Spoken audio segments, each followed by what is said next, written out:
আবার একটু জায়গায় দাঁড়ালাম এইখান থেকে এই ব্যাক সাইডে ভিউটা দেখার জন্য।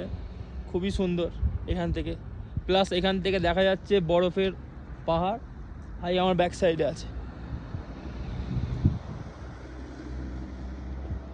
কি সুন্দর, মানে এক একটা লাইন দিয়ে যেন সাপের মতো ঘুরে ঘুরে ঘুরে ঘুরে ওপরে উঠছে। আমরা হাই ছিলাম সেই নিচে থেকে ওপরে উঠলাম। আর এই দিকের ব্যাক সাইডটা ভিউ দেখো, এখন আমরা এর ওপরে আরও উঠবো। এই যে মেঘ তার নিচেতে এরকম, এই যেমন সেখানে যেমন মেঘটা নিচেতে আছে, এই যে নিচেতে মেঘ, আমরা ওপরে। চলো আবার যাই ওদিকটা, গিয়ে তারপর দেখাচ্ছি।